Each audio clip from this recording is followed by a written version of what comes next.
భక్తావతారం భక్తాఖ్యం నమామి భక్తశక్తికం.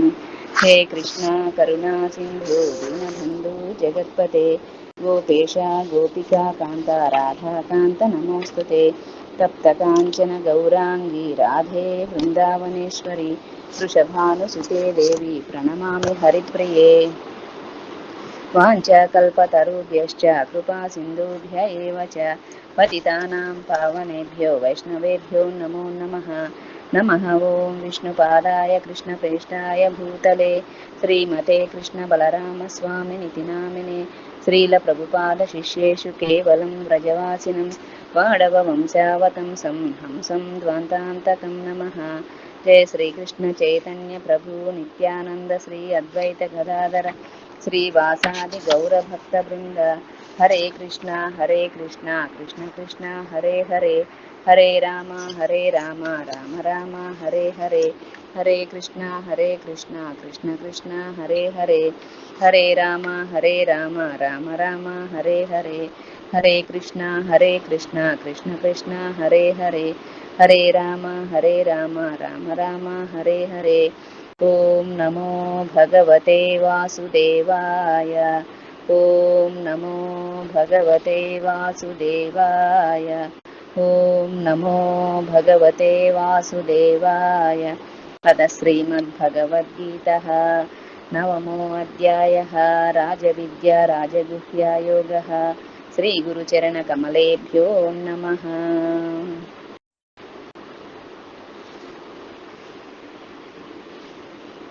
శ్రీభగవానువాచ ఇదం తు తే గుహ్యతమం ప్రవక్ష్యామ్యనసూయవే జ్ఞానం విజ్ఞానసహితం యజ్ఞాత్వా మోక్షసే శుభాత్. అనువాదము. శ్రీకృష్ణ భగవానుడిట్లు పలికెను, ప్రియమైన అర్జున, నీవు నా యందు అసూయారహితుడవగుట చేత దేనిని తెలుసుకొనిన తరువాత నీవు భౌతిక అస్తిత్వము యొక్క దుఃఖము నుండి ముక్తుడవగుదవో అట్టి పరమగోప్యమైన ఈ జ్ఞానమును నీకు ఉపదేశించెదను. శ్రీకృష్ణ భగవానుడిట్లు పలికెను, ప్రియమైన అర్జున, నీవు నా యందు అసూయారహితుడవగుట చేత దేనిని తెలుసుకొనిన తరువాత నీవు ఈ భౌతిక అస్తిత్వము యొక్క దుఃఖము నుండి ముక్తుడగుదవో అట్టి పరమగోప్యమైన ఈ జ్ఞానమును నీకు ఉపదేశించెదను. బ్రజవాసి కృష్ణ బలరామ స్వామీజీ వారి భాష్యము. 9వ అధ్యాయమందు శ్రీకృష్ణ భగవానుడు భగవానుని సంతృప్తి పరచవలనని భక్తుల అభిలాషను గూర్చి ఆయన ఎడల విశుద్ధ భక్తియుక్త సేవను పొందు విధానమును గూర్చి చెప్పును. సర్వవేద వాంగ్మయము యొక్క సారము శ్రీమద్ భగవద్గీత కాగా 8వ అధ్యాయము గీతా సారాంశము కాగా 9వ అధ్యాయము 9-10 అధ్యాయములు 8వ అధ్యాయ సారాంశమని గ్రహించవలను.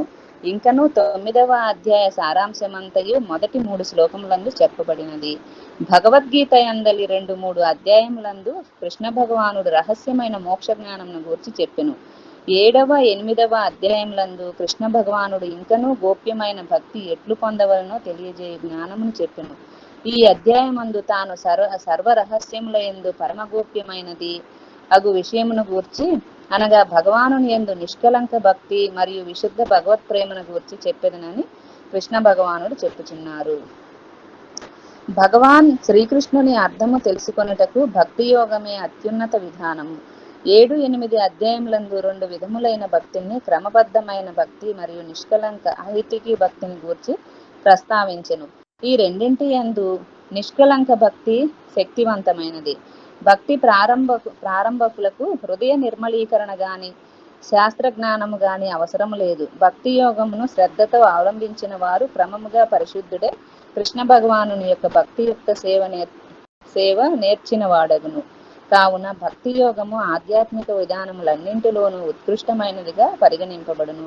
ఈ అధ్యాయ ప్రారంభమందు కృష్ణ భగవానుడు భక్తి యొక్క ఔన్నత్యమును స్థిరపరిచి తన దివ్య వైభవమును గురించి ప్రస్తావించును. ఇచ్చట కృష్ణ భగవానునిచే ప్రయోగింపబడిన జ్ఞాన అను పదము భక్తిని సూచించుటకు వాడబడినదిగా గ్రహించవలను. జ్ఞానము సాధారణముగా సాత్వికమైనది కాగా భక్తి త్రిగుణాతీతమైనది. కానీ భక్తి కొరకు జ్ఞానము ఉపయోగింపబడినప్పుడు అది కూడా భక్తిగా మారును. అనసూయవే అను పదము భక్తి యొక్క జ్ఞానము కేవలం కృష్ణ భగవానుని యందు అసూయ లేని వారికి మాత్రమే తెలియజేయబడునని వ్యాఖ్యానించుచున్నది. వేరు మాటల్లో చెప్పవలనన్నా కృష్ణ భగవానుని లక్షణములు లీలలు అన్నీ దివ్యమైనవేనని గుర్తించిన వానికి కృష్ణ భక్తిని అభినందించుట సులభమగును. ఎట్టి సంకోచము లేక కృష్ణ భగవానుని నిరంతరము స్తుతించు వారిని కృష్ణ భగవానుని అంతర్గతముగా పరమాత్మగాను, బాహ్యముగా భగవానుని అర్థం చేసుకున్నటకు అవసరమగు శాస్త్రజ్ఞానం అందించు గురువుగాను ఉండి సహాయము చేయును. లీలనన్న ఈ అనసూయవే అను పదము ఇచ్చట సంస్కృత వ్యాకరణ దృష్ట్యా విధిలింగమునందు ప్రయోగింపబడినది. అది కేవలం భక్తినే సూచించును గాని ఇతరమైన ఆధ్యాత్మిక పద్ధతిని దేనిని సూచించదు. కృష్ణ భగవానునిచే ప్రయోగింపబడిన విజ్ఞాన సహితం అను పదమును కృష్ణ భగవానుడు సాక్షాత్కారం పొందినంత వరకు అంతర్గతముగాను బాహ్యముగాను భక్తి యొక్క జ్ఞానం ఇచ్చనని తెలియజేయను. ఈ విధముగా కృష్ణ భగవానుడు తన భక్తిని సర్వ అశుభముల నుండి విముక్తిని చేసి భక్తి పదమందుండు ఆటంకములన్నింటినీ తొలగించును. రాధే రాధే మాతాజీ. ఈ శ్లోకానికి మీరు చెప్తుంటారా? కొంచెం చిన్న పని ఉంది. రాధే రాధే. శ్రీ గురుచరణంలో నమః. సో ఇవాళ 9th చాప్టర్ స్టార్ట్ చేశాము. సో బేసిక్ గా మనం తెలుసుకోవాలి, ఇది రాజ విద్య రాజగుహ్య యోగము అని చెప్తున్నారు. సో రాజ విద్య అంటే విద్యల్లో రాజు వంటిది అని, రాజగుహ్య అంటే కూడా చాలా గుహ్యమైనది అంటే నిగూఢమైనది అంటే సీక్రెట్ అని, అటువంటి ఇంపార్టెంట్ థింగ్ ఇది అని చెప్పి చెప్తున్నారు ఇక్కడ భగవంతుడు దీంట్లో. సో ఇక్కడ భగవంతుడు ఏం చెప్తున్నారు? శ్రీ భగవాను వాచ ఇదం తు తే గుహ్యతమం ప్రవక్ష్యామి అనసూయవే జ్ఞానం విజ్ఞాన సహితం ఏ జ్ఞాత్వా మోక్షసే శుభాత్ అని చెప్తున్నారు. అంటే ఇది గుహ్యతమైన విషయం అని చెప్తున్నారు. అంటే సీక్రెట్ ఆఫ్ ఆల్ సీక్రెట్స్ అంటారు. అంటే ఇప్పుడు అసలు ఈ యొక్క భగవద్గీతని ఏమని చెప్తున్నారు అంటే అన్ని వేదాల యొక్క సారం భగవద్గీత అని చెప్తున్నారు. దీంట్లో ఇంకా ఏం చెప్తున్నారు? ఈ 8వ అధ్యాయం మనం ఏదైతే చదివామో అది ఈ యొక్క భగవద్గీత యొక్క సారం 8వ అధ్యాయంలో పెట్టారంటున్నారు. అంటే వేదాల యొక్క సారం అంతా భగవద్గీతలో ఉంది, కానీ భగవద్గీతలో యొక్క సారం 8వ అధ్యాయంలో ఉంది అని చెప్తున్నారు. అలానే ఈ 8వ అధ్యాయంలో ఉన్న సారము ఈ 9వ అధ్యాయంలో చెప్పారు అంటున్నారు. 9వ అధ్యాయంలో కూడా మొదటి 3 శ్లోకాల్లో భగవంతుడు విశదీకరించి చెప్పారు అసలు జ్ఞానము అని చెప్తున్నారు. సో ఈ మనకి ఈ 2, 3 చాప్టర్లు గుహ్యం అంటే దాచబడిన నాలెడ్జ్, మోక్షంకి సంబంధించిన విద్యను గురించి 2, 3 చాప్టర్లో చెప్పారంటున్నారు. అది గుహ్యం అని చెప్తున్నారు. దాగి ఉన్నది, దాంట్లో మోక్షానికి సంబంధించిన జ్ఞానం దాగి ఉంది అని చెప్తున్నారు. 7, 8 చాప్టర్లు ఏం చెప్తున్నారంటే గుహ్యతరం అంటున్నారు. అంటే ఏం చెప్తున్నారు? దాంట్లో భగవంతుడు 7, 8లో ఏం చెప్పారంటే తన గురించి చెప్పారు భగవంతుడు, అలానే భక్తుల గురించి చెప్పారు, అలాగే భక్తిపూర్వకమైన సేవ ఎలా చెయ్యాలి అనేది కూడా చెప్పారు. అంటే అది గుహ్యతరం అంటున్నారు. కానీ ఇది ఏం చెప్తున్నారు? 9వ అధ్యాయము గుహ్యతమం అంటున్నారు.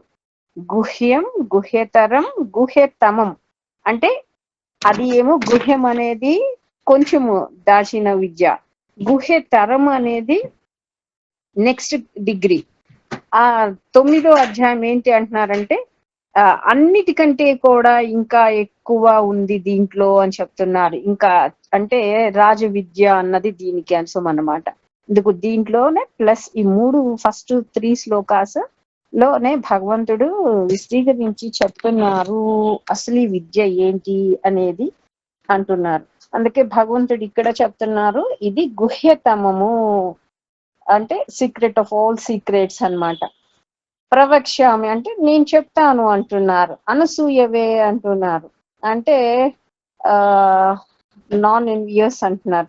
అంటే నీకు ఈ నా మీద ఎటువంటి అసూయ లేదు కదా, అందుకని నీకు చెప్తున్నాను అంటున్నారు. జ్ఞానం విజ్ఞాన సహితం అంటున్నారు. అంటే ఇక్కడ జ్ఞానం అంటే భక్తికి సంబంధించిన, భక్తి గురించిన పూర్తి పరిజ్ఞానము చెప్తాను అని చెప్తున్నారు ఇక్కడ భగవంతుడు. ఏ జ్ఞాత్వా మోక్షసే శుభాత్ అంటున్నారు. ఇది ఏ జ్ఞానం చెప్తాను అంటున్నారు భగవంతుడు. ఏ జ్ఞానం నేను చెప్తున్నానో అది తెలుసుకోవటం మూలాన నీకు ఇంకా మోక్షము వస్తుంది. మళ్ళీ మోక్షసే శుభాత్ అంటున్నారు. అంటే ఇంకా నీకు ఎటువంటి అశుభాలు ఉండవు అంటున్నారు. ఆత్మకి అశుభం అంటే ఏమి ఉంటుంది? మళ్ళీ ఈ యొక్క భవచక్రంలో ఉండటము రావటమే కదా ఆత్మకి అశుభమైనది. సో ఆ అశుభము ఉండదు, నీకు శుభము ఉంటది అని చెప్తున్నారు. అంటే అశుభాని చ కర్మాని నారాయణ పరాయణ అని చెప్తారంటే ఎప్పుడైతే ఒకరము భగవంతుడికి శరణాగతి పొందుతామో అప్పుడు వారికి ఉన్న అశుభాలన్నీ కూడా పోతాయి అని చెప్తున్నారు. వారికి అన్ని శుభాలే జరుగుతాయి అని చెప్తున్నారు. ఇక్కడ భగవంతుడు చెప్తున్నారు, నేను నీకు ఎటువంటి జ్ఞానం చెప్తాను అంటే, ఎటువంటి జ్ఞానం అంటే ఇక్కడ భక్తి గురించి పూర్తి పరిజ్ఞానం నీకు ఇస్తానంటున్నారు. విజ్ఞానం అంటే జ్ఞానంకి మించి ఇంకా పూర్తి పరిజ్ఞానం నీకు ఇస్తాను. ఆ యొక్క ఇది తెలుసుకున్నాక నీకు మోక్షం వస్తుంది, నీకు అన్ని శుభాలే జరుగుతాయి అని భగవంతుడు అర్జున్కి చెప్తున్నారు.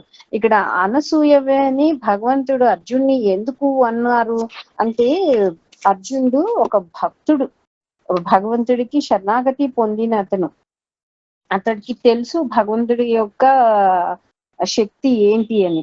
కానీ ఇంకా ధ్యానులు జ్ఞానులు వీరికి ఎట్లా ఉన్నారు, వారు లోపల తలిచే విధానం వేరేగా ఉంటది. వారు కొంతమంది ఇప్పుడు కృష్ణుణ్ణి దేవాది దేవుడుగా వారు స్వీకరించలేరు. వారు ఏమనుకుంటారంటే చతుర్భుజాలున్న నారాయణే దేవుడు అనుకుంటారు. రెండు చేతులు ఉన్న ఈయన దేవుడు ఏంటి అని అనుకోవచ్చు. లేకపోతే లోపల ధ్యానిస్తూ లోపల పరమాత్మ ఉన్నారు అని ఆయన్నే చూస్తూ ఉంటారు. కన్నయ్యని దేవుడుగా వాళ్ళు స్వీకరించరు. వారి గురించి భగవంతుడు చెప్తున్నారు అన్నమాట.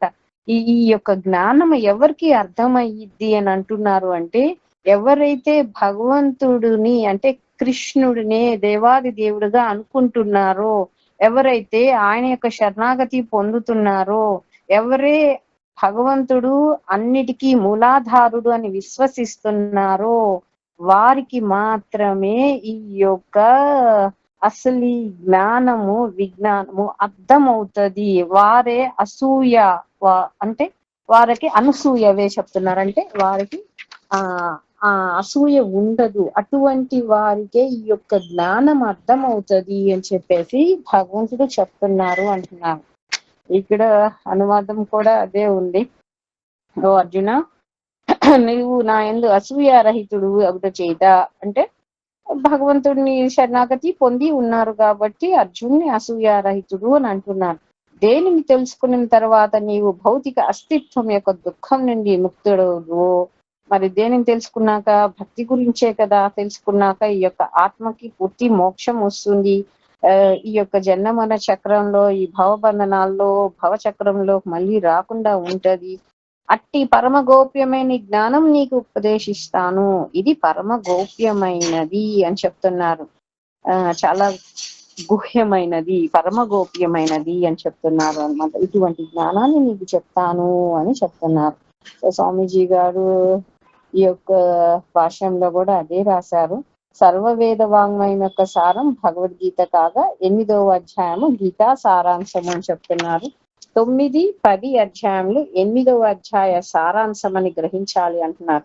ఇంకా 9వ అధ్యాయంలో కూడా మొదటి 3 శ్లోకాలు భగవద్గీతలో ఎండలి 3 శ్లోకములందు చెప్పబడును అని చెప్తున్నారు. తర్వాత ఏం చెప్తున్నారు? 2, 3 అధ్యాయాలు కృష్ణ భగవాన్ రహస్యమైన మోక్ష జ్ఞానం గురించి చెప్పును. 7, 8 అధ్యాయాలు కృష్ణ భగవాన్ ఇంకనూ గోప్యమైన, అదేమో గుహ్యం, ఇది గుహ్యతరం అని చెప్పాం కదా. సో 7-8 ఏమో గుహ్యతరమైన భక్తి ఎట్లా పొందవలనో తెలియజేయు జ్ఞానం చెప్తుంది అంటున్నారు. అలాగే ఈ అధ్యాయం అంటే 9వ అధ్యాయం నందు తాను సర్వరహస్యం నందు పరమ గోప్యమైనది, అంటే ఇది సీక్రెట్ ఆఫ్ ఆల్ సీక్రెట్స్ అంటాం కదా, సరే పరమ గోప్యమైనది అది. 7-8 గోప్యము, ఇదేం పరమ గోప్యమైనది అగు విషయం గూర్చి అనగా భగవానుని యందు నిష్కలంక భక్తి మరియు విశుద్ధ భగవత్ ప్రేమను గూర్చి చెప్తాను అని చెప్తున్నారు అన్నమాట. అంటే నిష్కలంక భక్తులు ఎట్లా ఉంటారు, ఏంటి, విశుద్ధ భక్తి అంటే ఏంటి, ఇవన్నిటి గురించి చెప్తానని చెప్తున్నారు. తర్వాత అర్థం చేసుకుంటా కృష్ణుని భక్తి యోగమే అత్యున్నత విధానము అని చెప్తున్నారు. మనం ఫస్ట్ నుంచి చెప్పుకుంటున్నాము, ఈ ధ్యాన యోగం ఉంది, తర్వాత జ్ఞాన యోగం ఉంది, కర్మయోగం ఉంది, భక్తి యోగమే అన్ని. అవన్నిటిలో ఉన్నా కూడా చివరికి అవన్నీ కూడా ఈ భక్తి యోగంలోకే అంతమవ్వాలి. ఈ భక్తి యోగమే భగవంతుడిని చేర్చగలిగేది అని మనం చెప్పుకుంటున్నాము. తర్వాత ఇంకేం చెప్తున్నారు, 7-8 అధ్యాయంలో 2 విధములైన భక్తిని, అంటే క్రమబద్ధమైన భక్తి మరియు నిష్కలంక భక్తిని. క్రమబద్ధమైన భక్తి అంటే మనము సెకండ్ చాప్టర్ చెప్పేటప్పుడు చెప్పాను మీకు, ఇక అంటే శాస్త్రాలు ఏం చెప్తున్నాయో దాని ప్రకారంగానే చేస్తారు అని. నిష్కలంక భక్తి అంటే అనన్యమైన భక్తి. అనన్యమైన భక్తిలో రూల్స్ రెగ్యులేషన్స్ ఇట్లానే ఉండాలి, ఇలా చెయ్యాలి లేదు, ఇది గోపికా భక్తి అన్నమాట.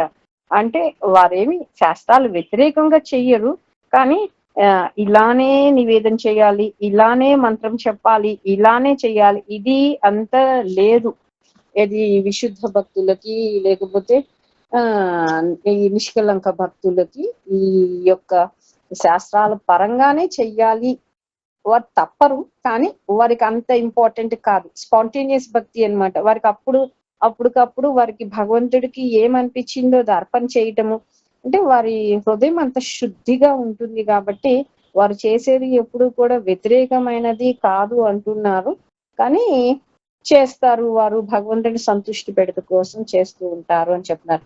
క్రమబద్ధమైన భక్తి అంటే మనం చేస్తుంది యాక్చువల్లీ క్రమబద్ధమైన భక్తి. ఏంటి, పొద్దున్నే లేచి చెయ్యాలి, ఆరతి చెయ్యాలి, లేకపోతే మంగళారతి చెయ్యాలి, జపం చెయ్యాలి, 16 మాలలు చెయ్యాలి, లేకపోతే నివేదన చెయ్యాలి, ప్రసాదం తినాలి, ఇట్లా మనం క్రమబద్ధంగా చేస్తున్నాం. ఇది తప్పు కాదు, చేస్తున్నాము. కానీ అనన్య భక్తి వాళ్ళ స్టేజ్ ఏంటంటే ఇంకా ఎక్కువగా ఉంటుంది. వాళ్ళకి పొద్దున్న లేస్తారు, చేస్తారు, వారు ఇట్లానే అని కాకుండా ఇంకా ఎక్కువ కూడా చేస్తారు. భగవంతుడు నామం తలవకుండా క్షణం కూడా ఉండలేరు వాళ్ళు. భగవంతుడి గురించి ఆలోచన లేకుండా ఉండలేరు. ఆయన కొరకు ఏది చేయకుండా ఉండలేరు. వారి గురించి వారు ఆలోచన చేసుకోరు. ఇట్లా ఉంటారు. వీరు సాధు మహాపుణ్యులు, గురువులు, వీరు ఆ యొక్క పరిస్థితి నిష్కలంక భక్తి స్టేజ్ లో ఉంటది. సో మన యొక్క స్టేజ్ క్రమబద్ధమైన భక్తి అని మంది అనొచ్చు అన్నమాట. సో ఈ రెండిటి నిష్కలంక భక్తి శక్తివంతమైంది అని చెప్తున్నారు. సో ఈ భక్తి చేసే వాళ్ళు మరి ఏంటి, వాళ్ళకి ఈ హృదయం నిర్మలీకరణ, శాస్త్ర జ్ఞానము అన్ని అవసరమా అంటే లేదో, అక్కర్లేదు. ముందు అసలు స్టార్టింగ్ చేస్తూ ఉంటే మెల్లగా వాళ్ళే శుద్ధీకరణ అవుతారు. ఈ నామ జపం తీసుకోవటం మూలాన అంతర్శుద్ధి అవుతుంది అని కూడా చెప్తూ ఉన్నారు. సో కావున భక్తి యోగం, అందుకనే భక్తి యోగం. ఎందుకు మనం ధ్యాన యోగంలో మనం చూసాం కదా, వాళ్ళు ఒక ఆసనం మీద కూర్చోవాలి, వాళ్ళు బ్రహ్మచర్యత్వం పాటించాలి, వారు ఇంద్రియాలని మనసుని అన్నిటినీ కేంద్రీకరించాలి, ధ్యానం చేయాలి, ఇప్పుడు భగవంతుడిని తలుచుకోవాలి, ఫలానా అప్పుడు భగవంతుడిని తలుచుకోవాలి. ఇట్లా ధ్యానంలో చాలా ప్రాసెస్ ఉంది కదా, భగవంతుడిని తలుచుకోవాలి, చెయ్యాలి అంటే. కానీ భక్తి యోగంలో అలా లేదు. నువ్వు మామూలుగా భగవంతుడి గురించి తెలుసుకోవాలి అని అనుకొని ఒక అడుగు ముందుకు వేసి ఆ యొక్క జపం చేస్తూ ఉంటే లోపల శుద్ధీకరణ ప్రాసెస్ ఆటోమేటిక్ గా స్టార్ట్ అవుతది అని చెప్తున్నారు. అందుకనే భక్తి యోగమే తేలికైనది, కానీ తర్వాత దానిని శ్రద్ధ అనేది మెల్లగా పెంపొందించబడుతుంది, భగవంతుడి మీద ప్రేమ పెంపొందింపబడుతుంది. అట్లా ఒక్కొక్క స్టెప్స్ లాగా ఇంక్రీస్ అవుతుంది అనేది చెప్తున్నారు. అలాగే ఇంకా ఏం చెప్తున్నారు, భక్తి యొక్క ఔన్నత్యం స్థిరపరిచి తన దివ్య వైభవం గురించి ప్రస్తావించును.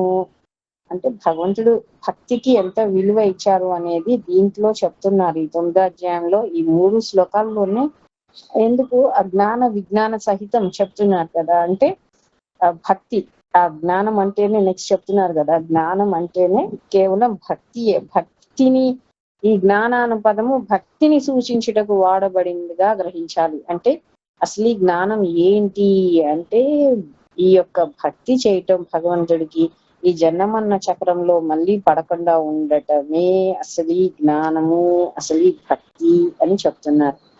భక్తి త్రిగుణాతీతమైనది, కానీ భక్తి కొరకు జ్ఞానం ఉపయోగించబడినప్పుడు అది కూడా భక్తిగా మారును. సో ఇక్కడ చెప్తున్నారు అనసూయవే అనే పదము అంటే ఏంటి అనేది.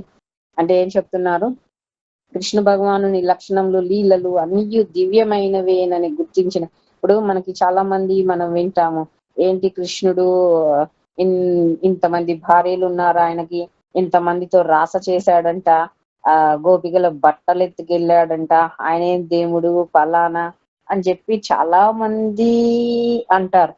మనకి తెలియని టైంలో చిన్నపిల్లలుగా ఉన్నప్పుడు మనం కూడా ఎప్పుడో ఒకసారి అనుకొని ఉండొచ్చు, ఏంటి అట్లా ఆడపిల్లలు బట్టలు తీసుకెళ్లిపోయిన దేవుడు ఏంటి, లేకపోతే ఇంతమంది ఇన్ని వేల మంది భార్యలా, లేకపోతే రాస చేయటం ఏంటి ఆడవాళ్ళు ఇంతమంది ఆడవాళ్ళతో అనేది అనుకుంటారు. వారికి భగవంతుడి గురించి చెప్పితే ఇప్పుడు కూడా పెద్దవారయ్యి వారికి అంతా తెలుస్తూ ఉండి కూడా వారైనా ఇంకా భగవంతుడి గురించి జ్ఞానం తెలుసుకోవాలని లేకుండా పైపెచ్చు భగవంతుడిని ద్వేషణ చేస్తూ ఉంటే వారికి భక్తి గురించి భగవంతుడి గురించి చెప్తే ఏం అర్థం తీసుకోగలరు మరి వారు. అందుకనే వారికి అర్థం కాదు భగవంతుడి లీలలు. అవి చదివితే భాగవతము, లేకపోతే ఒక గురు ఆశ్రయం పొంది అసలు భగవంతుడు లీలలు ఎందుకు చేశారు, ఆయన యొక్క లక్షణం ఏంటి అని చెప్పుకున్నాం కదా. జన్మ కర్మచ మే దివ్య ఏవం యో వేతి తత్వతః త్యక్తాదేహం పునర్జన్మ నైతి మామేతి సోర్జున. ఆయన యొక్క జన్మ ఏంటి, ఆయన యొక్క చర్యలు ఏంటి, ఎందుకు చేశారు అనేది ఎవరైతే తెలుసుకుంటారో అది పునర్జన్మ ఉండదు చెప్తున్నారు భగవంతుడు. 4వ అధ్యాయంలో చెప్పుకుంటాం. సో ఇవన్నీ తెలియటం తెలియకపోవటం వారి యొక్క పూర్వజన్మ సుకృతం మీద కూడా ఆధారపడి ఉంటుంది. వాళ్ళు తెలుసుకోలేకపోతే అటువంటి వారికి ఈ చెప్పడానికి మనం ట్రై చేసినా వారు స్వీకరించే మనసు వారికి ఉండదు, సుకృతం లేక. సో అన్ని దివ్యమైనవేనని గుర్తించిన వానికి కృష్ణ భక్తి అభినందించుట సులభమగును. ఎట్టి సంకోచం లేక కృష్ణ భగవాన్ నిరంతరం స్తుతించే వానికి కృష్ణ భగవాన్ అంటే భగవంతుడు నిరంతరం అని చెప్తున్నారు. నిరంతరం ఎవరైతే భగవంతుని స్తుతిస్తుంటారో, మనం ఇది చెప్పుకున్నాము రేపు 10th చాప్టర్ లో కూడా వస్తుంది, తేషాం సతతయుక్తానాం భజతాం ప్రీతిపూర్వకం దదామి బుద్ధి యోగం తం ఏన మాముపయంతి. ఇదే చెప్పారు.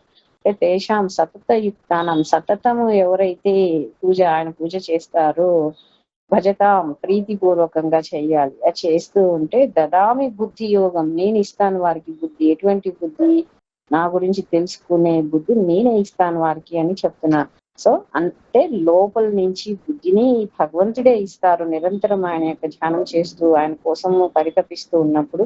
అలానే బాహ్యంగా బయట ఎట్లా వస్తుంది, మనకి పూర్తి శాస్త్ర జ్ఞానం ఉన్న గురువు గారి ద్వారా మనము అసలు భక్తులుగా మారగలుగుతాం, అసలు శాస్త్రం తెలుసుకోగలుగుతాం.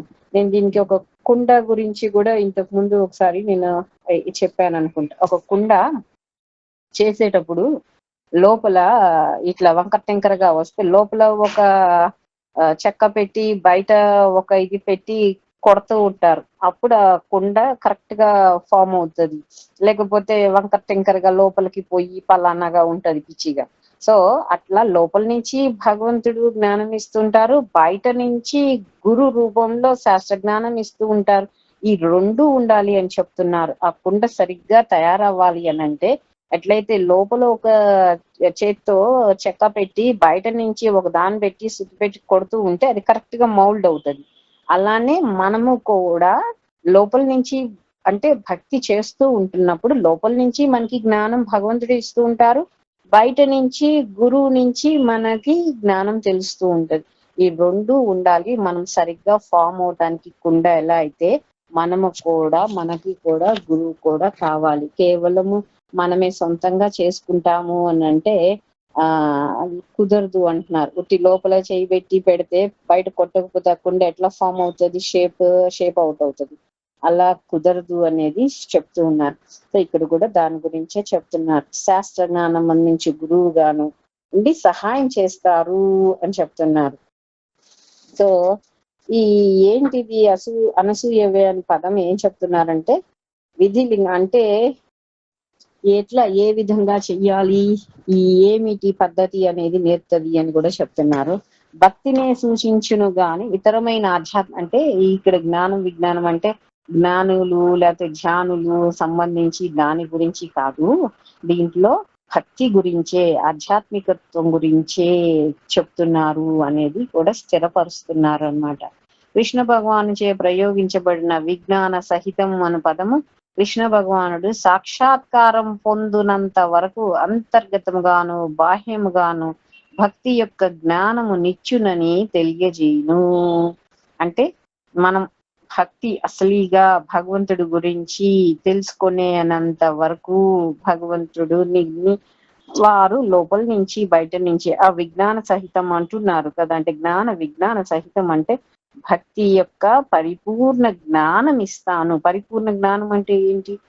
ఆయనని మనం స్వీకరించేంత వరకు అసలీగా ఆ యొక్క జ్ఞానాన్ని నీకు ఇస్తాను అని భగవంతుడు చెప్తున్నారు అనేది చెప్తున్నారు.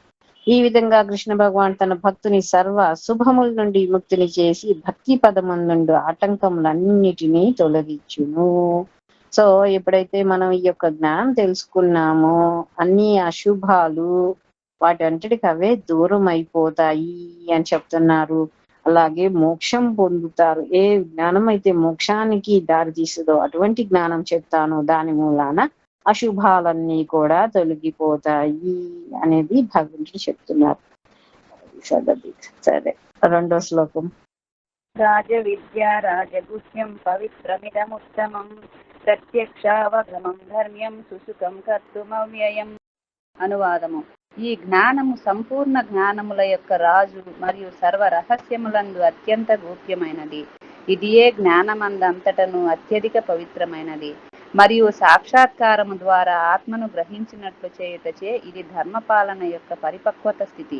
ఈ జ్ఞానము శాశ్వతమైనది మరియు దీనిని ఆచరించినచో సంతోషమునిచ్చునది. బ్రజవాసి కృష్ణ బలరామ స్వామీజీ వారి భాష్యము. ఇచ్చట కృష్ణ భగవానుడు భక్తిని సర్వ ఆధ్యాత్మిక సాధనల సారముగాను ఉన్నటువంటి ఆధ్యాత్మిక సాధనలన్నింటిలోనూ పరమగోప్యమైనదిగాను స్థిరపరుచుచున్నాడు. భక్తి యందు బహుశాఖలు ఉన్నప్పటికీ కృష్ణ భగవానుడు భక్తి యొక్క అంతమును గూర్చి ఈ అధ్యాయమందు తెలియజేయును. పవిత్రం అను పదము సర్వపాప ప్రాయశ్చిత్తముల భక్తి యందు ఇమిడి ఉన్నవని వక్కాణించుచున్నవి. వేరు మాటల్లో చెప్పవలెనన్న భక్తి మార్గమును హృదయపూర్వకంగా ఆచరించువారు పరిశుద్ధత్వమునకై ఎట్టి ప్రాయశ్చిత్తమును చేయనవసరం లేదు. పద్మపురాణమందు వర్ణింపబడినట్లుగా అప్రారబ్ధం ఫలం పాపం కూటం బీజం ఫలోన్ముఖం క్రమేణైవ ప్రలీయంతే కృష్ణ భక్తి రతాత్మనాం. దేవాది దేవుని యొక్క సంతుష్టి కొరకు భక్తియుక్త సేవలో నిమగ్నమై ఉన్నవారు వారి శరీరం యొక్క ప్రస్తుత అనుభవములు తప్ప అనుభవించుటకు వచ్చిన పాపములు, తరువాత అనుభవించబో పాపములు, భవిష్యత్తులో అనుభవించబో బీజరూపమునున్న పాపములు అన్నీ క్రమముగా నశించును. సర్వ పాపములను తొలగించుట ద్వారా భగవత్ సేవ భక్తుని హృదయమందలి కల్మషములన్నింటినీ తొలగించును. శ్రీల మధుసూదన సరస్వతి పాదుల వారు ఈ విధముగా చెప్పెను. వేలాది జన్మల నుండి ప్రోగుపడి ఉన్నటువంటి స్థూల సూక్ష్మ పాపములన్నీయు వానిచే కలుగు అజ్ఞానము కూడా భగవత్ సేవా మార్గమును చేపట్టిన వానికి తక్షణమే నశింపబడును. కావున అది ఆధ్యాత్మిక మార్గమందు విశిష్ట శుద్ధీకరణ విధానము. ఆ తరువాత మనుజుడు కృష్ణ భగవాను ఆరాధన యొక్క ఆనందమును ప్రత్యక్షముగా అనుభవించును. శ్రీమద్ భాగవతమందు వచించినట్లుగా భక్తి పరేషానుభవో విరక్తిర్ అన్యత్ర చ ఏషత్రిక ఏకకాలః ప్రపద్యమానస్య యథా అన్నత శ్రియో స్తుష్టి పుష్టి క్షుదపాయోనుఘాసం.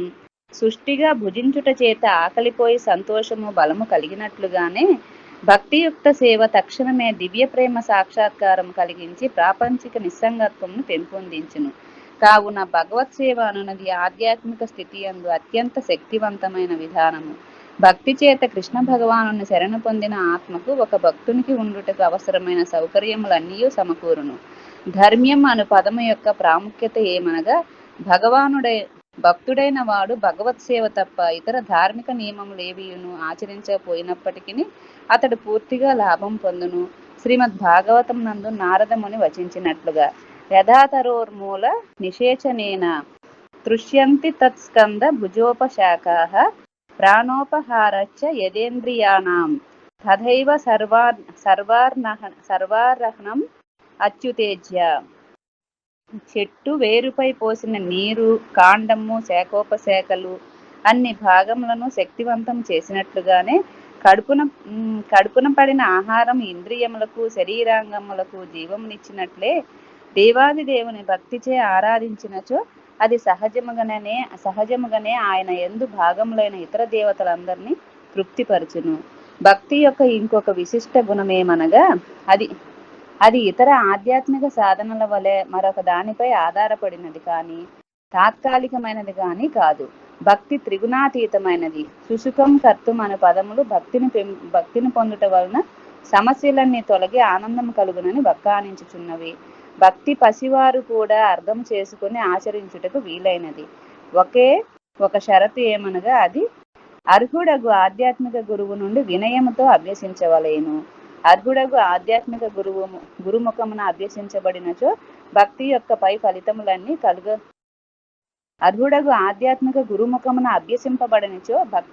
పై ఫలితములన్నీ కలుగకపోవచ్చును. చాందోగ్య ఉపనిషత్తులో చెప్పినట్లుగా, ఆచార్యవాన్ పురుషో వేదః. ధృవీకరింపబడిన ఆధ్యాత్మిక గురువు యొక్క ఆశ్రయమును భక్తిచే పొందిన వానికి పరమసత్యము యొక్క విజ్ఞానము పరిపూర్ణముగా ఉండును. భక్తి విధానము ఎంత పరిపూర్ణమైనదనగా, మహాపాపి అయిన వాడు కూడా తులసితో కూడిన భగవానుని పాదోదకమును తీర్థమును ఒక్క చుక్క అయినా తీసుకునినచో వాడు పాపముల నుండి ముక్తుడై భగవానుని సాంగత్యం పొందును. విష్ణు పురాణం నందు చెప్పబడినట్లుగా, అకాల మృత్యుహరణం సర్వపాప వినాశనం విష్ణు పాదోదకం పీత్వా పునర్జన్మన విద్యతే. విష్ణు భగవానుని పాదోదకమును సేవించిన వారు అకాల మృత్యువును పొందక సర్వ పాపముల నుండి ముక్తుడై పునర్జన్మ రాహిత్యమును పొందును. భగవత్ సేవ ఇంతటి ఉత్కృష్టమైనదనిన అది ఆధ్యాత్మిక ధామమందు కూడా కొనసాగును. అచ్చట భక్తుడు భగవానుని పలు విధములుగా సేవించుచు ఆనందించుచుండును. అయినప్పటికీ ఒకవేళ మనుజుడు ఈ జీవితమందే భక్తియుక్త సేవా కార్యక్రమంను పూర్తి చేయకున్నచో తరువాత జీవితమందు భగవత్ సేవను తాను ఇంతకు ముందు ఏ స్థితిలో ఆపివేసును అచ్చట నుండి ఆరంభించును. భక్తి యోగం నందు నష్టం లేదు, అన్నీ లాభంలే కానీ సత్వర ఫలితములు పొందవలనన్న నిరాడంబర చిత్తంతో సాధన చేయవలెను. చెప్పండి మాతాజీ. రాధే రాధే. రాధే రాధే. సో ఇక్కడ ఏం చెప్తున్నారు భగవంతుడు? రాజ విద్య, రాజగుహ్యం చెప్పాం కదా. రాజ విద్య అంటే కింగ్ ఆఫ్ ఆల్ నాలెడ్జ్ అన్నమాట. అన్ని విద్యల్లోకి కూడా రాజు లాంటిది. రాజగృహ్యం అంటే కూడా చాలా పరమ గోప్యమైనది అని చెప్పేసి పవిత్రం అని చెప్తున్నారు. అంటే ఇంతకంటే అది పవిత్రం, మనల్ని గావిస్తుంది. ఇంతకంటే పవిత్రమైనది కూడా లేదు అని చెప్తున్నారు. ఉత్తమం అని చెప్తున్నారు. ది హైయెస్ట్ నాలెడ్జ్ అన్నమాట. ఇంకా దీనికంటే కూడా గొప్ప విద్య, గొప్పది, తెలుసుకోవాల్సింది కూడా ఏది లేదు చెప్తున్నారు. ప్రత్యక్షావగమం అంటే ప్రత్యక్షంగా దాని గురించి పరిజ్ఞానం తెలుసుకోవటం అనేది. ధర్మ్యం అని చెప్తున్నారంటే అసలీ ధర్మం ఏంటి అనేది.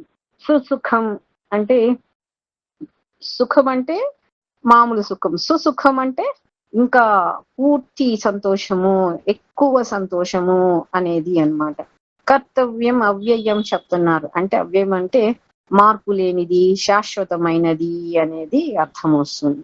సో ఇక్కడ భగవంతుడు ఏం చెప్తున్నారు అంటే, ఈ యొక్క జ్ఞానం, ఏ జ్ఞానం అయితే తెలుసుకుంటారో ఇది చాలా పవిత్రమైనది అని, మరియు ఉత్తమమైనదనియు, మరియు ఈ ప్రత్యక్ష అవగమం అంటే సాక్షాత్కారము ద్వారా ఆత్మను గ్రహించినట్లు చేయుటచే ఇది ధర్మపాలన యొక్క పరిపక్వత స్థితి అని చెప్తున్నారు. ఈ జ్ఞానం ఎటువంటిది అంటే ఇది శాశ్వతమైనది, మళ్ళీ కూడా ఇది సుసుఖం ఇస్తుంది, దీనిని ఆచరించినచో సంతోషం ఇస్తుంది లేకపోతే సుఖం ఇస్తుంది అనేది చెప్తున్నారు.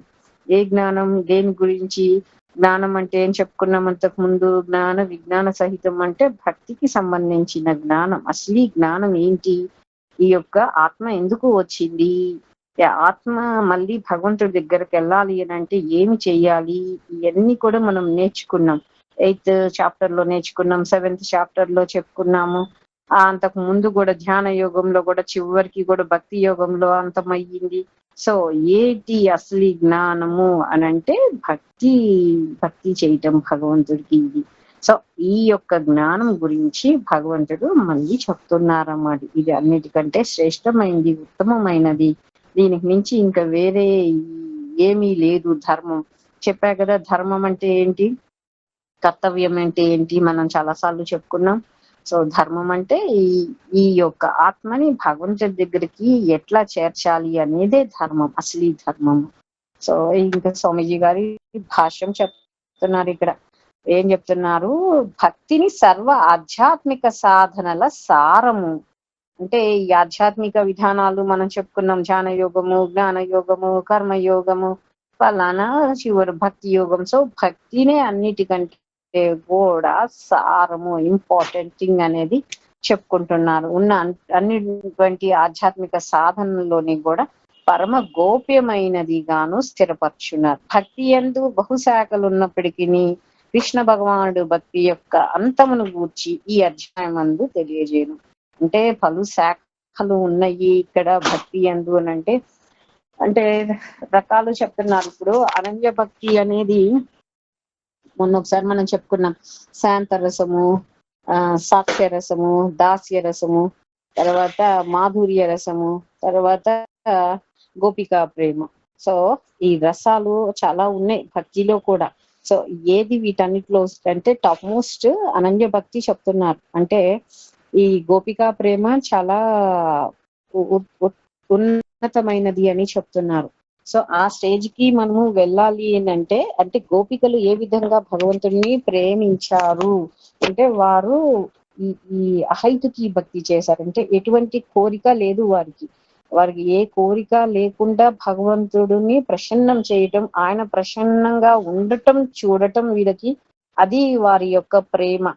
సో అటువంటి గోపికా ప్రేమ, వాళ్ళకి రూల్స్ రెగ్యులేషన్ లేదు, అది అసలు నిష్కలంక భక్తి చెప్తున్నారు. అంటే ఈ మాతృప్రేమది ఉంది, కానీ దీంట్లో కూడా కొన్ని కండిషన్స్ తల్లి చెప్తుంది భగవంతుడికి. అంటే కొడుకుగా కన్నయ్య ఉంటే నువ్వు వెళ్ళవద్దు, నువ్వు చెయ్యవద్దు పలానేది చెప్పింది. కానీ ఇక్కడ గోపికలు అట్లా లేరు. ఆయనకి ఏది ఇష్టమైతే అదే చేయటం ఇష్టపడ్డారు. ఎంత అంటే ఒక స్టోరీ చెప్పుకున్నాం కదా, నారద మహర్షి వచ్చి పాద ధూళి ఇవ్వమంటే కూడా ఇచ్చేశారు వారు అని.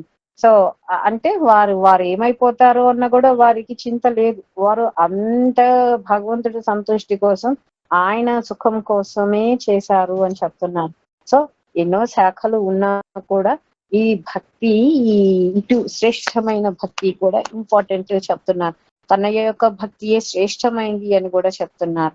మళ్ళీ ఇది పవిత్రమను పదము కూడా సర్వ పాప ప్రాయశ్చిత్తములు భక్తి యందు ఇమిడి ఉన్నవి అని చెప్తున్నారు. అంటే ఈ నువ్వు వేరే ఏదేదో దాన ధర్మం, యజ్ఞయాగాదులు ఫలానాలు చెయ్యాల్సిన అవసరం కూడా లేదు ప్రత్యేకించి అని చెప్తున్నారు.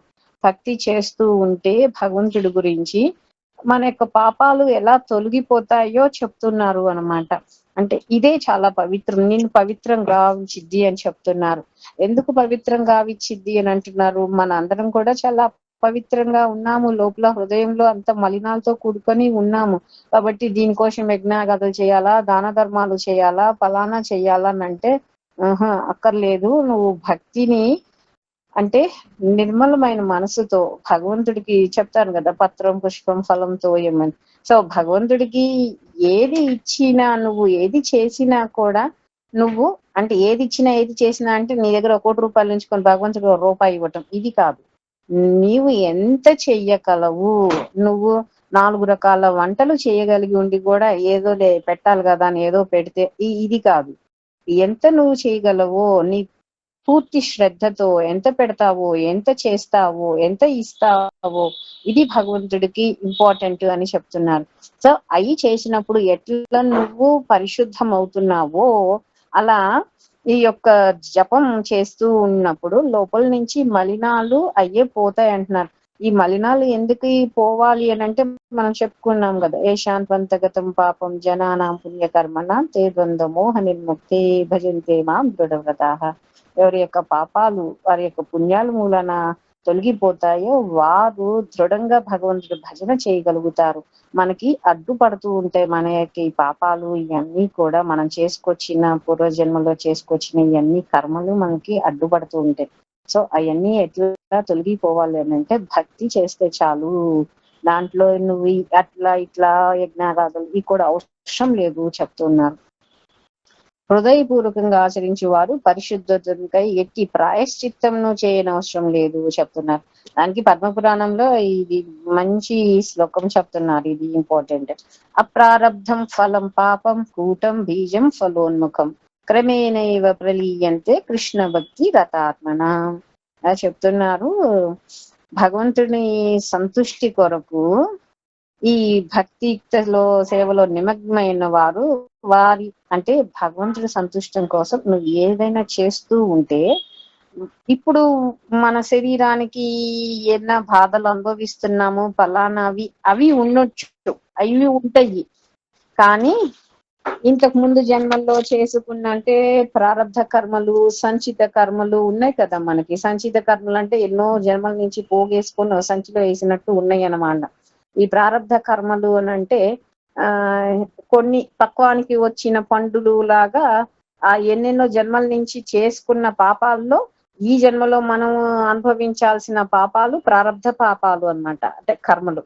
సో అటువంటి పాపాలు గాని, లేకపోతే ఈ జన్మలో ఏమన్నా చేసామేమో తెలిసి తెలియగా చేసేయి అనుభవించాల్సిన పాపాలు గాని, లేకపోతే భవిష్యత్తులో ఇంకా అంటే సంచిత పాపాలు ఉండుంటాయి మన కర్మలు అవి. సో అవి కానీ అంటే బీజ రూపంలో ఉంటే ఇంకా అవి పక్వానికి రాలేదు. అలాంటి సంచిత కర్మ బ్యాగ్ లో ఉన్నాయి మనకి, మనం చేసిన పాపాల యొక్క కర్మ తాలూకు ఉన్నాయి. సో కానీ అవన్నీ కూడా క్రమంగా నశిస్తాయి అంటున్నారు. అంటే ఎంత గొప్ప విషయం మాట ఇది. ఇది ప్రతి వాళ్ళు మనం మళ్ళీ ఆలోచన చెయ్యాలి. సో మన రాతని మనమే లిఖించే అవకాశం ఉన్న థింగ్ ఏది అంటే భక్తి. సో మనం భక్తితో మనం శుద్ధం చేసుకోవచ్చు. మన యొక్క పరిశుద్ధంతో మనల్ని మనము ఈ ప్రారంధ కర్మల నుంచి సంచిత కర్మల నుంచి బయట వేసుకోవచ్చు అని చెప్తున్నారు భగవంతుడు. ఏంటి ఎంత వాగ్దానం ఇది, చాలా గొప్ప విషయం అన్నమాట. అంటే బీజ రూపంలో పాపాలు కూడా నశిస్తాయి క్రమేణా. అంటే ఏం చెయ్యాలి మనము? ఈ యొక్క మానవ శరీరం తీసుకొని ఎన్ని బాధలు అనుభవిస్తున్నామో, ఎన్ని డక్కా ముక్కీలు తిని వస్తున్నామో ప్రతి వారికి తెలుసు. ఈ రోజు సంతోషంగా ఉంటాం, రేపు సంతోషంగా ఉంటామనే గ్యారంటీ ఉందా? లేకపోతే ఈ రోజు బాధలు పడతాం, రేపు బాధలు ఉండవనే గ్యారంటీ ఉందా? సో ఈ గ్యారంటీ ఇస్తుంది ఇది ఏంటి? భక్తి. నువ్వు కనుక నిజమైన భక్తి చేస్తే భగవంతుడికి నీకు తప్పకుండా నీ బీజ రూపంలో పాపాలు కూడా పోతాయి అంటున్నారు. నువ్వు అనుభవిస్తానికి వచ్చిన పాపాలు కూడా తొలగిపోతాయి అని అంటున్నారు. సో ఇది ఎంత తేలిక భగవంతుడు నామ జపం చేసుకోవటము, భగవంతుడి మీద విశ్వాసం ఉంచి ఓ గురుని ఆశ్రయం పొంది వారి సేవ చెయ్యటము, భగవంతుడు సేవ చేయటము ఇది తేలిక. లేకపోతే ఈ డక్కా ముక్కీలు తింటము, కష్టాలు అనుభవించటము, ఫలానా చెయ్యటము అది తేలిక. సో ప్రతి వారం కూడా అందుకే భక్తిని స్వీకరించితే, భగవంతుడిని స్వీకరించితే త్వరగా ఈ యొక్క భవచక్రం నుంచి కూడా బయటపడొచ్చు అని చెప్తున్నారు. ఎందుకంటే ఎప్పుడైతే ఈ యొక్క ఈ సంచిత కర్మలు ప్రారంభ కర్మలు నాశనం అయిపోతాయో అంటే నలిఫై అయిపోతుంది మన లైఫ్ లో. పాపాలు పుణ్యాలు కొట్టేసేసారు, సో జీరో అయిపోయాం. జీరో అయిపోతే మనం ఇంకా జన్మ తీసుకోవాల్సిన అవసరం లేదు, ఏమి కర్మలు లేవు మనకి తీసుకోవాల్సింది. అప్పుడు మోక్షం పొందుతాం. ఎప్పుడు నలిఫై అవుతాయి, ఎప్పుడు జీరో అయిపోతుంది మన కర్మలు? భగవంతుడి శరణాగతి పొంది నిజమైన భక్తి చేసినప్పుడే అవుతాయి అని చెప్తున్నారు. భగవత్ సేవ భక్తుని హృదయమందలి కల్మషములన్నిటినీ తొలగిస్తుంది అని చెప్తున్నారు అనమాట.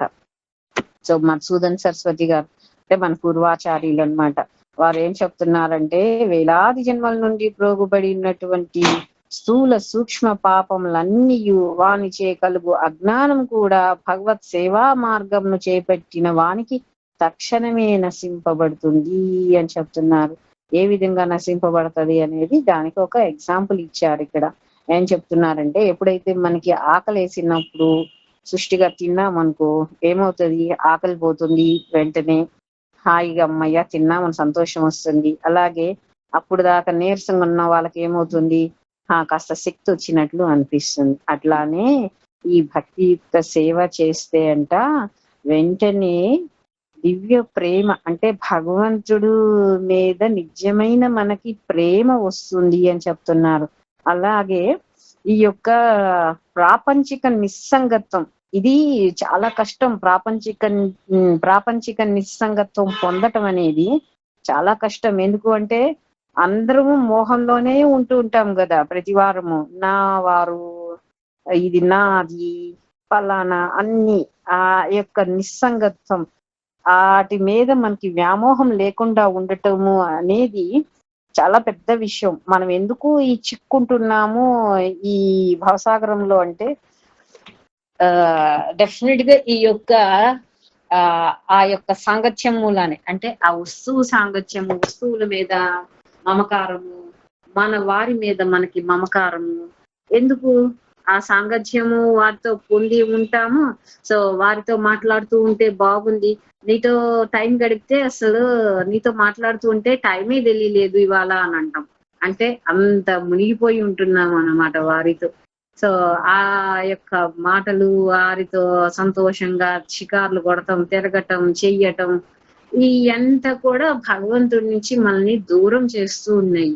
సో ఈ భక్తి చేస్తూ ఉన్నప్పుడు ఎంతవరకు మనము అతుపాగ్నిలో ఉండాలి, ఎంతవరకు మనము వారితో కలిసి ఉండొచ్చు, ఎంతవరకు మనం మాట్లాడొచ్చు, ఈ లిమిట్స్ మనకి కాస్త తెలుస్తూ ఉంటాయి.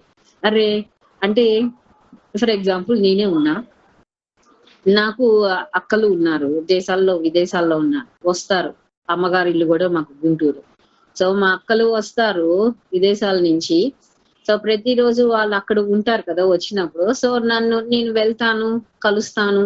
నేను మా ఇంటి నుంచి వెళ్ళేటప్పుడు నా కూరలు అన్నం తీసుకొని వెళ్తా, వారికి పెడతాను, చేస్తాను. సాయంత్రం దాకా వారితో ఉంటాను, నా జపమాలు తీసుకెళ్తాను, జపం చేస్తూనే తిరుగుతూ ఉంటా, అన్ని చేస్తా.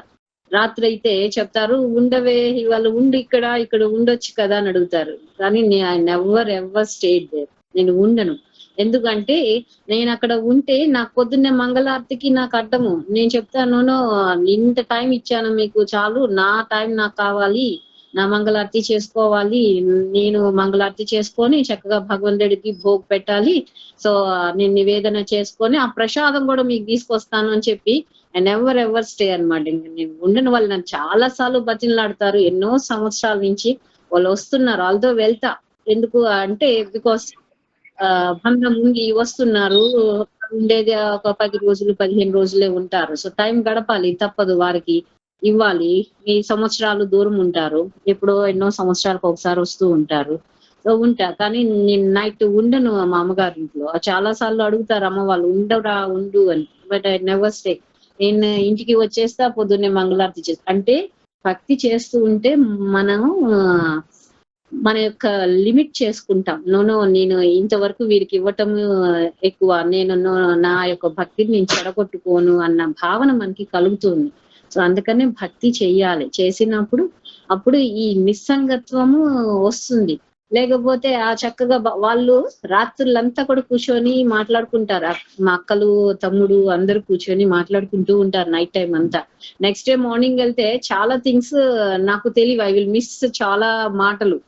But I don't care for them. అవసరం లేదు నాకు, పర్లేదు, ఏదో మాట్లాడుకున్నారు, వాళ్ళు ఏదో మాట్లాడుకుంటూ, నువ్వు రాత్రి లేవు కదా, మేము ఎన్ని చెప్పుకున్నాం పలండా, ఇట్స్ ఓకే అని అనుకుంటాను నేను. నాట్ నెసరీ నాకు అంతా. నాకు నెసరీ ఏంటి, నేను పొద్దున మంగళారతి చేయటము, భగవంతుడికి భోగ్ పెట్టుకోవటము, ఆ ప్రసాదం స్వీకరణ చేయటం, ఇవి నాకు ఇంపార్టెంట్. సో అవి పర్లేదు అని అనుకుంటా. అంటే ఆ నిస్సంగత్వాన్ని పెంపొందిస్తుంది. మనం ఎప్పుడైతే నిజమైన భక్తిగా చేస్తూ ఉంటామో, నిజమైన ఆధ్యాత్మిక గురువు శరణాగతి పొందుతామో, మనకి ఏది ఇంపార్టెంట్, ఏది అన్ఇంపార్టెంట్, మన యొక్క హద్దు ఏంటి, మనం ఎంతవరకు ఉండాలి అనేది మనము తెలుసుకుంటాము అన్నమాట. అప్పుడు మనకి ఇవన్నీ కూడా వస్తుంది. భగవంతుడి మీద ప్రేమ, అరే నిన్ను భోగ్ పెట్టకపోతే ఎట్లన్నా భగవాన్కి అన్న ప్రేమ. అలానే నిస్సంగత్వం, ఉండక్కర్లేదు, అవసరం లేదు అన్న భావన. అంటే ఎగ్జాంపుల్ చెప్తున్నాం మీకు. సో అట్లా వస్తుంది కాబట్టి మనము చెయ్యాలి చెప్తున్నాను. ఇంకా ఏం చెప్తున్నారంటే భగవత్ సేవ అన్నది ఆధ్యాత్మిక స్థితి యందు అత్యంత శక్తివంతమైన విధానం అని చెప్తున్నారు. అంటే సేవ డివోషనల్ సర్వీస్ అని చెప్తున్నారు. అంటే భక్తియుక్తమైన సేవ ఇంపార్టెంట్. సేవ ఏ విధంగా చేయొచ్చు అని చెప్పి తన్ మన్ బుద్ధి ఏ విధంగా అయినా కూడా చేసుకోవచ్చు. తనువుతో మందిరం శుభ్రం చెయ్యొచ్చు, భగవంతుడి కోసం ఏదైనా చెయ్యొచ్చు. నువ్వు భోగ్ చేసేటప్పుడు భగవంతుడి కోసం అని ఒకటి చాలా కష్టమైన పదార్థం చెయ్యాలి, అయినా చేసి భగవంతుడి కోసం పెట్టాలి అని పెడతావు. అది కూడా నీ యొక్క తను ఉపయోగించి చేస్తున్నావు, నీ మనసు పెట్టి చేస్తున్నావు, శ్రద్ధతో చేస్తున్నావు. సో ఇట్లా బుద్ధిని ఉపయోగించి చేస్తున్నావు. అలానే ఏదైనా నీ యొక్క లేకపోతే చేయలేకపోతున్నావు, నువ్వేమి ఎక్కడో ఉన్నావు, నువ్వు రాలేవు, ఉద్యోగం చేస్తున్నావు, నువ్వు పిల్లలు ఉన్నారు, నీకు కష్టము, ఇవన్నీ చేయలేవు, వెళ్ళేసి నీ ధనం అన్నా ఇస్తున్నావు, నువ్వు సంపాదిస్తున్నావు, ఆ ధనం ఇస్తున్నావు, లేకపోతే నీకు వెనక ఆస్తులు ఉన్నాయి, పలానా ఉన్నాయి, అయ్యో వాటిని కనీసం భగవంతుడి కైంకర్యాలకి వాటికి ఉపయోగించండి అని చెప్పి మన శుద్ధీకరణ కోసము మనం ఇస్తాము అన్నమాట. సో భక్తియుక్త సేవ ఇంపార్టెంట్. ముందు భక్తి అనేది ఎలా వస్తుంది అంటే సేవ చేస్తూ ఉంటేనే భక్తి వస్తుంది. సో అందుకని ఫస్ట్ సేవ చెయ్యాలి ఎక్కడైనా కూడా. అది ఇది గురువుకైనా అంతే సేవ. తద్విధి ప్రణిపాతేన పరిప్రశ్నైన సేవయా చెప్పుకున్నాం కదా. అది కూడా సేవ చెయ్యాలి. చేసినాక అక్కడ గురు ప్రసన్నమైనప్పుడు అప్పుడు మనం క్వశ్చన్స్ అడిగితే కరెక్ట్ జ్ఞానం వస్తుంది మనకి. లేదు అయితే ఏదైనా భక్తిలో హంబుల్ గా ఉండాలి, అంటే ఒదిగి ఉండాలి. ఒదిగి ఉన్నవాడే ఎదగగలుగుతాడు. ఆధ్యాత్మికంలో అయినా భౌతికంలో కూడా అంతే ఒదిగి ఉండాలి. ఎప్పుడు గురు గోవిందులకి ఒదిగి ఉండాలి చెప్తున్నారు. హంబుల్ గా ఉండాలి అంటే నీ యొక్క స్కాలరీనెస్ చూయించొద్దు అంటున్నారంటే నువ్వు చాలా తెలివిగల వాడివని, ఫలానా అని, లేకపోతే నువ్వు ఫలానా పొజిషన్ లో ఉన్నావని, నీకు ఇంత ఐశ్వర్యం ఉందని. అంటే ఎంత మూర్ఖులం మనం. ఈ యొక్క ఇల్లు ఉంది, మనకు ఒక పెద్ద ఇల్లు ఉంది, ఈ ఒక్క ఇల్లే కదా మనకి ఉంది, కానీ ఇదంతా కూడా ఎక్కడ ఉంది? భగవంతుడి యొక్క సృష్టిలో ఉంది. ఆయన యొక్క సృష్టి ఎంత పెద్దది ఉంది, దాంట్లో మన ఇల్లు ఎంత, మనం ఎంత, మరి ఏం చూసుకొని మనకి గర్వం అవుతుంది అంటే మనం అర్థం చేసుకోవాలి. ఈ దేనిలోనూ మనము ఉన్నతంలో లేము. అంటే మనం ఎంత ఒదిగి ఉండాలి సృష్టికి, అంటే సృష్టి చేసిన అతనికి ఇంకెంత ఒదిగి ఉండాలి. ఈ సృష్టి రహస్యాలు అన్ని చెప్పే గురువుకి ఎంత శరణాగతి పొంది ఉండాలి. మనల్ని భగవంతుడి దగ్గరికి చేరుస్తూ ఉన్న వారు యొక్క జీవితంలో వారు ఉద్ధరణ పొందొచ్చు. అంటే ఇప్పుడు గురువులు ఎట్లా అంటే, ఇప్పుడు ఒక చెట్టు ఉంది, చెట్టుకు చాలా ఫలాలు ఉంటాయి. చెట్టు ఆ ఫలాలన్నీ తాను తినేస్తుందా? నదులు పారుతున్నాయి నీరు, అవి మింగేస్తున్నాయా?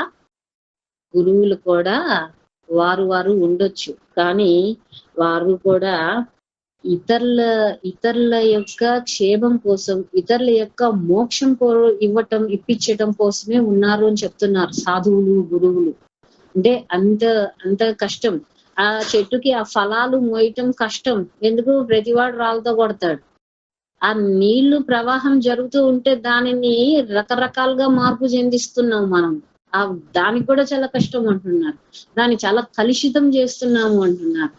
ఈ గంగా నది ఎంత కోట్లు పెట్టి దాన్ని స్వచ్ఛం చేయడానికి చేస్తున్నారు. పోయి మనమే కదా అంతా చేస్తున్నాం చెడు. మన కరోనా వచ్చినప్పుడు ఎవడు ఏమి చెయ్యకుండానే శుద్ధం అయిపోయిందంట గంగా నది. అంటే అందరూ ఒక 4 రోజులు ఇంట్లో ఉంటే గంగా నది అంత శ్రేష్టంగా అయిపోయింది. మనం చేసేది దానికి కోట్లు ఖర్చు పెట్టాల్సి వస్తుంది. సో అట్లా అంత చేస్తున్నా కూడా గంగామయ్యి మన అందరి యొక్క పాపాలు ఇంకా స్వీకరిస్తూనే ఉంది. తనలో ఎవరైతే నిజంగా మనస్ఫూర్తిగా దాంట్లో స్నానం చేస్తున్నారో నా పాపాలు పోయాయి అని నమ్మకం విశ్వాసంతో చేస్తున్నారు, నిజంగానే వారి యొక్క పాపాలను తీసేస్తున్నారు. మళ్ళీ మనం చెప్పుకున్నాం కదా, ఆ గంగాదేవి మరి నాలో పాపాలు ఎలా పోతాయి అంటే, ఎప్పుడైతే సాధు మహాపురుషులు వచ్చి నీలో స్నానం చేస్తారో నీ యొక్క మలినాలు నీ యొక్క పాపాలన్నీ పోతాయమ్మా. అంటే సాధువులకి అంత శక్తి ఉంది. అందుకే గురు బినా సంసార్ కైసే అవుతారే అంటారు. అంటే గురువు లేకుండా ఈ సంసారంలో ఎలా ఉండగలుగుతాము అనేది చెప్తూ ఉన్నారు. So Guru is so important మన లైఫ్స్ లో. ఆ వారే మనకి భగవంతుడు ఎవరు అని చూపిస్తారు అని అంటున్నారు. ఇక్కడ ఎగ్జాంపుల్ కూడా ఇస్తున్నారు. ఏంటి అంటే భగవత్ సేవ తప్ప ఇతర ధార్మిక నియమం అంటే ఇతర ధార్మిక అంటే చెప్తున్నారు కదా, దాన ధర్మము, పూజ, సేవ, యజ్ఞ యాగాదులు, తపస్సులు, ఫలానా వేరే అన్ని కూడా చెయ్యాలి కదా.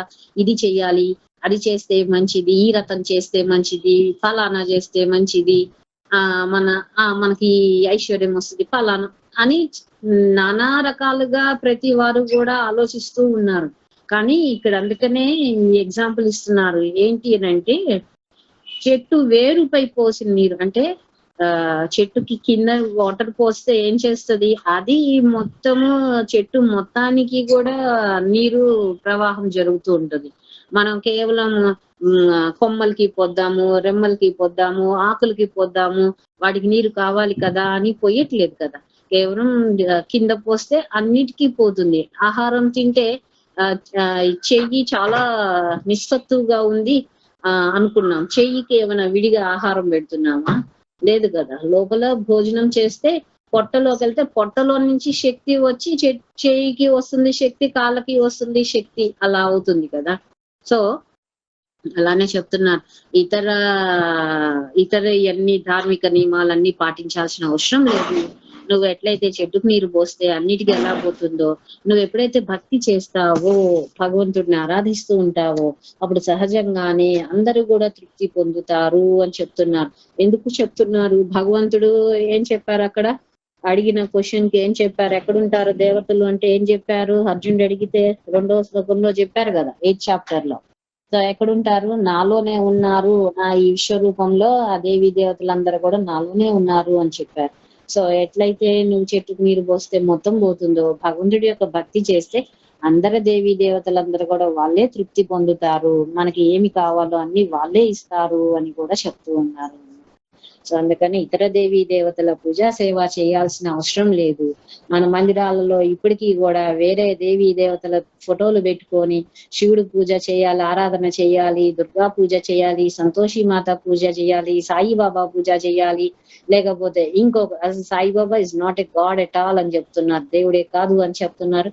కానీ అయినా మన వారు ఎంత చెప్పినా ఇంకా అంతే, అదొక ఏంటి నమ్మకం, విశ్వాసం. నీ నమ్మకము నీ విశ్వాసంతో పని లేదు చెప్తున్నారు. శాస్త్రాలు ఏదైతే చెప్తున్నాయో అది శాస్త్రం అంటే ఏదైతే వ్యాస మహర్షి రచించారో అయ్యే శాస్త్రాలు, నేను రాసుకున్నది శాస్త్రం కాదు అని చెప్తున్నారు. సో వ్యాస మహర్షి ఎప్పుడూ చెప్పలేదు. ఎందుకు అంటే దశావతారాలు చెప్పారు, కల్కి వస్తారు చివరికి అని, కానీ మధ్యలో ఈ వస్తారు చెప్పలేదు. కానీ చైతన్య మహాప్రభు గురించి అయితే రాశారు 11వ స్కందంలో భాగవతంలో. భగవంతుడు ఆయన యొక్క ఇయ్యి తీసుకొని, అంటే అస్త్రశస్త్రాలతో పాటు భగవంతుడు సచీదేవి ఈ యొక్క బిడ్డగా వస్తారు, పలానా దగ్గర మాయాపూర్ లో ఇట్లా వస్తారు అని చెప్పేసేసి 11వ స్కందంలో రాశారు. కాబట్టి మనం విశ్వసిస్తున్నాం చైతన్య మహాప్రభు రాధాకృష్ణ మిలిత రూపము అని. కానీ సాయిబాబా దేవుడు లేకపోతే అయ్యప్ప కూడా దేవుడు ఎక్కడ రాసి లేదు. అందుకనే అవన్నీ కూడా మనం చెయ్యటం అవివేకం. మనం ఇంకా దూరం అవుతున్నాం భగవంతుడికి. తెలుసుకున్నా కన్నా మార్పు చెందాలి. ఎవరో ఏదో అంటారు, లేకపోతే ఈవెన్ లక్ష్మీదేవికి కూడా స్థానం లేదు పూజా మందిరంలో చెప్తున్నారు. అర్థమవుతుందా? లక్ష్మీదేవిని కూడా పూజా మందిరంలో పెట్టక్కర్లా. మనాలకి ఇది వింటే చాలా భయం, అమ్మో లక్ష్మీదేవి లేకుండా ఎట్లా, లక్ష్మి కావాలి కదా అని. చాలా అరే లక్ష్మీపతి అయినా భగవంతుడు ఉన్నారమ్మా. నీ యొక్క భర్త ఎక్కడికి వెళ్తే నువ్వు కూడా అక్కడికే వెళ్తావు కదా. నీ భర్తకి లేని విలువ నీకెక్కడి నుంచి వస్తుంది? భర్తకి విలువ అంటే సహజంగా నీకు కూడా విలువ వస్తుంది. నువ్వు భర్త ఎవరన్నా నీ భర్తని పొగిడారు, భర్తని ఎవరన్నా ఇచ్చేసారంటే వారికి కూడా నువ్వు రెడ్ కార్పెట్ వేసి ఆహ్వానం చేసి వాళ్ళకి కూడా మంచి మర్యాదలు అన్ని చేస్తావు. అలానే భర్త అయిన కన్నయ్య ఉన్నారు, సహస్ర లక్ష్మి అని చెప్తున్నారు. ఒక లక్ష్మి కాదు, సహస్ర లక్ష్మిలు ఆయన యొక్క సేవలో ఉంటారు అని చెప్తున్నారు. అటువంటి భగవంతుడిని ఆరాధిస్తూ ఉన్నప్పుడు లక్ష్మీదేవి అవసరమైతే రాకుండా ఏం చేస్తుంది? నందబాబా కన్నయ్య జన్మించినప్పుడు ఆయన యొక్క ఈ ధన రాసుల నుంచి అందరికీ దానం ఇస్తూ ఉన్నారు అంట. అప్పుడు లక్ష్మీదేవి వచ్చి అక్కడ నివాసం ఉండిపోయింది. అంటే ఆయన ఎంత ఇస్తున్నా తరగకుండా ఉంది. ఎందుకు? ఎటువంటి అప్పుడు దానం చేస్తుంది వారు అంటే కన్నయ్య కోసం చేస్తున్నారు కాబట్టి అది తరగకుండా ఉంది. మనం కూడా ఎప్పుడు సద్వినియోగపడిద్ది ఈ యొక్క లక్ష్మి అంటే ఎప్పుడైతే అసలు దానం తీసుకునే యొక్క వ్యక్తికి మీరు దానం ఇచ్చిన, అలాగే అసలు భక్తి అంటే అసలు భక్తి సేవ చేసినప్పుడు, అంటే అసలీగా భగవంతుడి సేవలో వాటిని వినియోగించినప్పుడు అవి అభివృద్ధి చెందిద్ది అంటున్నారు, ఇంకా పెరిగిద్ది అంటున్నారు. అలాగే దాని యొక్క ఫలితం పరిపూర్ణంగా ఉండిద్ది అంటున్నారు. అలాంటి భగవంతుడిని మందిరంలో పెట్టుకోకుండా బయట పెట్టుకోవటము, లేకపోతే ఇన్నాళ్ళ నుంచి లక్ష్మీ పూజ సేవ చేశాము, ఇన్నాళ్ళ నుంచి శివ పూజ చేశాము, లేకపోతే ఇన్నాళ్ళు ఇది చేశాము అని ఇంకా మనం ముఖ్యంగా ఆలోచన చేస్తే మనం ఇంకా దూరం అవుతున్నాం భగవంతుడికి. ఇంకా చాలా టైం పడుతుంది, మళ్ళీ జన్మలు తీసుకోవాల్సి వస్తుంది. అందుకనే ఇది ఎవరికి చెప్పాలి? భగవంతుడు చెప్తున్నారు కదా, గుహ్యతమం అనసూయే చెప్తున్నారు కదా. అంటే ఎవరైతే అసూయ రహిత్యంగా ఉంటారో, మరి అనసూయవే అంటే మనం ఇతర దేవీ దేవతల పూజ మందిరంలో పెట్టి పూజ చేస్తున్నా మనం కూడా అసూయాపరులమే, అనసూయలం కాదు. కాబట్టి అర్థం చేసుకోవాలి. కాబట్టి నువ్వు అసూయాపరుల్లాగుంటావా భగవంతుడికి, అనసూయాపరులుగా ఉంటావా భగవంతుడికి ఆలోచన చేసి ఇతర దేవీ దేవతల పూజా పటాలు ఉంటే తీసేసి చక్కగా రాధా గోవిందుల ఫోటో పెట్టుకోండి, గురుగారి ఫోటో పెట్టుకోండి చాలు. నృసింహ భగవాన్ ఫోటో పెట్టుకోండి, చైతన్య మహాప్రభు ఫోటో పెట్టుకోండి. రోజు వారికి 2 కడ్డీలు అగరబత్తులు వెలిగించి పూజ చేయటం, పూలు పెట్టి పూజ చేయటం, వారికి నివేదన చెయ్యటం, ఆ ప్రసాదం తీసుకోండి. త్వరతగతిన పరిశుద్ధమవుతాము, త్వరతగతిన భగవంతుడిని చేరగల అవకాశము మనకి ఉంటది అని చెప్తున్నారు. సో ఇంకా ఏం చెప్తున్నారు ఇక్కడ? ఇంకా భక్తి యొక్క ఇంకొక విశిష్ట గుణం ఏంటి అంటే అది ఆధ్యాత్మిక సాధనల వలె మరొక దానిపై ఆధారపడింది కానీ తాత్కాలికమైనది కానీ కాదు అని చెప్తున్నారు. అంటే ఇప్పుడు ధ్యాన యోగం, జ్ఞాన యోగం ఎక్కడికి రావాలి? భక్తి యోగంలోకి రావాలి అంటున్నారు. కానీ భక్తికి ఇంకొక దాని మీద ధ్యానానికి వెళ్ళాలి, జ్ఞానం తెలుసుకోవాలి అవసరం లేదు అంటున్నారు. అదే లోపల నుంచి జ్ఞానం, కావలసిన జ్ఞానం భగవంతుడు ఇస్తారు, బాహ్యంగా జ్ఞానం గురువు గారు వారే ఇస్తారు చెప్తున్నారు కదా. ఇంకా వేరే వాటి మీద మనం ఆధారపడాల్సిన అవసరం లేదు అని కూడా చెప్తున్నారు. ఇది త్రిగుణాతీతమైనది. త్రిగుణాతీతం ఎప్పుడవుతుంది? కన్నయ్య ఆరాధన చేసినప్పుడు అవుతుంది.